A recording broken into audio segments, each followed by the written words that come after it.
A single bar of homemade lye soap, a porcelain basin filled with warm water, and a stiff natural bristle brush. That was the entire bathroom inventory of the average American household in 1935. No body wash, no shower gel, no exfoliating scrub, no moisturizer, no daily shampoo, no conditioner, no loofah, no plastic shower puff, no antibacterial wipe, no deodorizing body spray, one basin, one bar, one brush, less than $2 a year, and every member of the household, from the youngest child to the oldest grandparent, was clean. Skin was clear, hair was full, body odor was managed without a single aluminum-based product. Most Americans today assume that bathing every single day in hot water with foaming surfactants is the baseline of human hygiene. It is not. It is a marketing invention. From the founding of the country until 1955, the standard American hygiene protocol was a daily sponge wash of the face, hands, neck, and feet. A full immersion bath was taken once a week, usually on Saturday night. The skin was brushed dry between baths to remove dead cells and stimulate circulation. That system worked for 179 years, across every climate, every region, and every economic class. Then, in less than a single decade of television advertising, it was erased, replaced by a daily ritual that's cost the average household over $1,000 a year and provides no measurable health benefit. The American body wash and shower gel category alone generates $15 billion a year in retail sales. Add bar soap, bath gel, exfoliator, body scrub, body lotion, body oil, dry shampoo, conditioner, moisturizing cream, hand cream, foot cream, and the broader personal hygiene category climbs past $80 billion annually in the United States. Globally, the personal care industry collects over $500 billion every year. Procter and Gamble, Unilever, and Johnson & Johnson together control more than half of every shower in America. Walk into any modern American bathroom and count the bottles. The average shower contains between 6 and 12 separate products: body wash, shampoo, conditioner, face wash, exfoliator, shaving gel, beard wash, loofah replacement. The countertop adds another 5 to 10. Lotion, toner, eye cream, hand cream, deodorant, mouthwash. The average American family spends between $500 and $1,200 a year on these products. Over a 30-year mortgage, that is between $15,000 and $36,000. Spent on an inventory of products that did not exist in any American household before 1945. The Depression-era hygiene system used 3 items: a basin, a bar, a brush. Total annual cost in 1935 dollars, under $1. Total annual cost today, under $5. It has no plastic packaging, no surfactant chemistry, no fragrance allergens, no daily replacement cycle, no subscription delivery, no expiration date. It produced clean skin. Clean hair, no body odor, no dandruff, no eczema flares from overwashing, no fungal rashes from constant moisture, no stripped skin barrier, no dependence on 12 different products to undo the damage caused by the first one, 3 items. $5 a year. Replaces 20. The reason you bathe in hot water with foaming chemicals every single morning. The reason you scrub your skin with manufactured exfoliants twice a week. The reason you apply moisturizer to undo the dryness those chemicals just caused is not because medical science recommends it. It is because an $80 billion industry depends on you doing exactly that, every single day, forever. The entire business model rests on one assumption: that you never realized the people before you were cleaner with 3 items than you are with 20. In 1953, fewer than 30% of American homes had a working indoor shower. Most households used a bathtub once a week, on Saturday evening, and a wash basin daily. This was the inherited standard from the colonial era through the Depression. The body was sponged daily at the basin. The hair was washed roughly once every 2 weeks. The whole body was immersed once every 7 days. This was not poverty. It was a stable, functioning, 200-year-old protocol, and it was about to be deleted. In 1955, Procter and Gamble launched the first national television campaign promoting daily showering as a hygiene standard.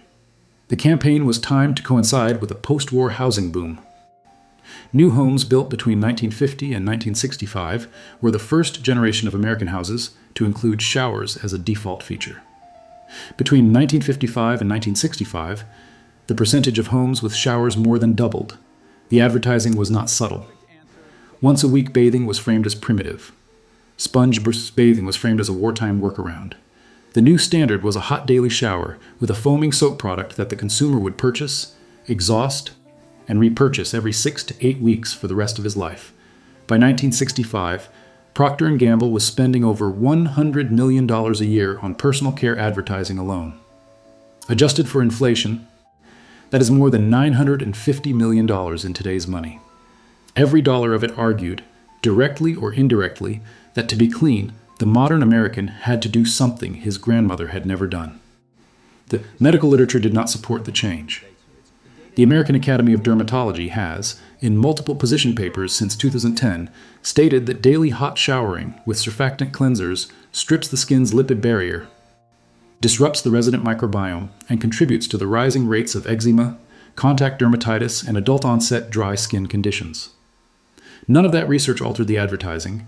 In 2014, the Genetic Science Center at the University of Utah documented that the human skin microbiome, the population of beneficial bacteria living on the skin, is the body's primary defense against pathogenic bacteria, fungal infection, and inflammatory skin conditions.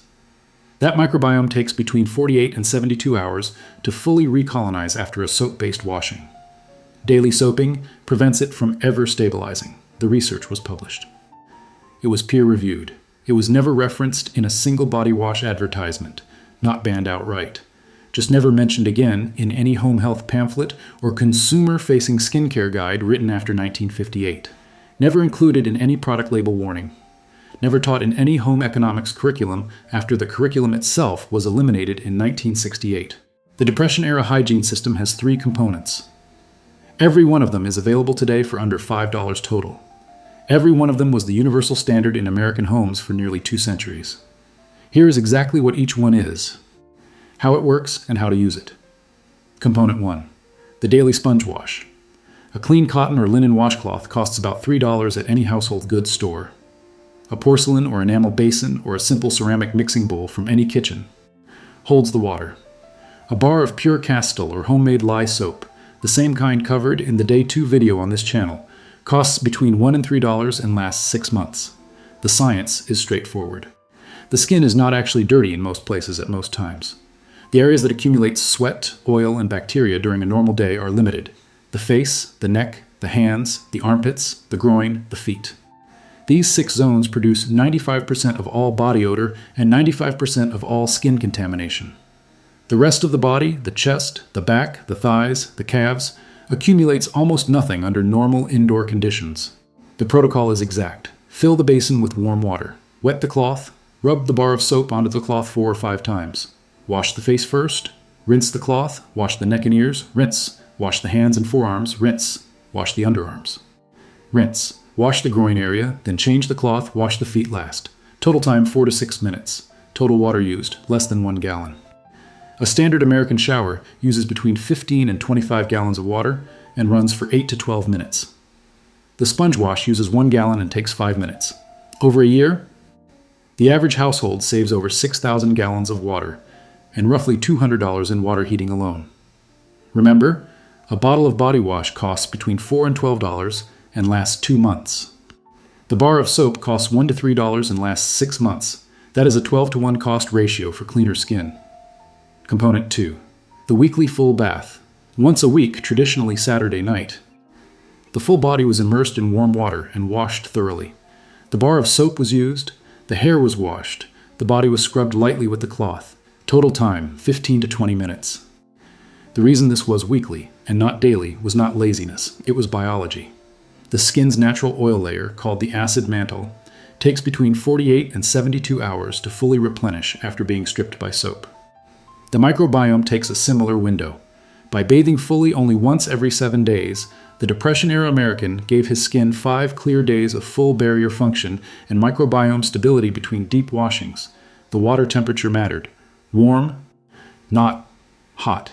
Hot water above 105 degrees Fahrenheit accelerates the stripping of the lipid barrier and is one of the leading triggers of adult eczema flares, according to the American Academy of Dermatology. Depression-era baths were heated on a stove and poured manually, which kept temperatures in the comfortable range of 95 to 100 degrees Fahrenheit. Hair was washed roughly every 10 to 14 days. Between washes, the hair was brushed thoroughly each evening with a natural bristle brush, which distributed the scalp's own oils down the shaft of every strand. This is why pre-1950 photographs of American women consistently show thicker, fuller hair than the modern average. The hair was not overwashed. The natural oil was not stripped. The follicle was not chronically irritated. A modern hair care routine uses shampoo, conditioner, leave-in treatment, dry shampoo, hair oil, and heat protectant. Total cost, between $40 and $120 a year per person. The Depression-era routine used the same bar of soap as the body. Cost, $0 additional. Component 3. The dry skins brush. Asterisk a natural boar bristle or plant fiber body brush costs between $2 and $5 at any pharmacy, hardware store, or general goods retailer. It lasts 10 to 15 years. The science is simple. The outermost layer of human skin, the stratum corneum, is composed of dead cells that the body sheds at a rate of roughly 30,000 cells per minute. In a normal year, every American replaces the entire outer layer of his skin 9 to 10 times. Those dead cells, if not removed mechanically, accumulate in the pores, mix with sebum, and contribute to dullness, blocked follicles, and the appearance of aging. The Depression-era protocol removed them by hand.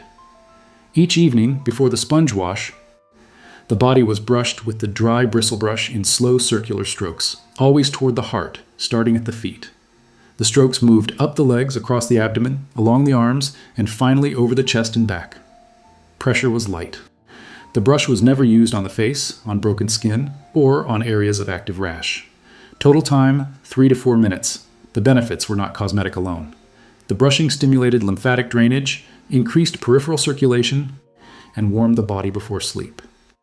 Modern dermatology research published in the Journal of the American Academy of Dermatology in 2018 confirms that gentle mechanical exfoliation outperforms chemical exfoliation in reducing inflammation and supporting barrier repair. The same research notes that chemical exfoliants, the alpha hydroxy acids and beta hydroxy acids sold in modern bathrooms for $30 to $70 a bottle, frequently overstrip the skin barrier in the very people who use them most aggressively. Remember, the average American spends between $60 and $200 a year on chemical exfoliants. A single body brush costs $3 and lasts a decade. That is a 600 to 1 cost ratio for a result the dermatology literature considers superior. Ostrich, the full integrated system. Each evening, the dry brush, 2 to 4 minutes. Each morning and evening, the sponge wash, 4 to 6 minutes. Once a week, the full bath, 15 to 20 minutes, 3 components. Under $5 a year in total expense. Cleaner skin, better hair, stronger barrier, lower water bill, lower heating bill, 20 modern products eliminated. The chemistry of human skin has not changed since the colonial period. What changed was the ritual, and what drives the ritual is not science. It is advertising. Walk into any American farmhouse in the Cumberland Valley in 1935. Walk into any tenement apartment on the Lower East Side of Manhattan in the same year. Walk into any cabin in the Ozarks, any sharecropper's house in Mississippi, any miner's cottage in West Virginia. You would have found the same arrangement on a wooden stand near every bedroom door, a porcelain basin, a pitcher of water, a folded cloth, a bar of soap, a bristle brush hanging on a hook beside the mirror. This was not regional. It was not class-specific. It was the universal American hygiene kit.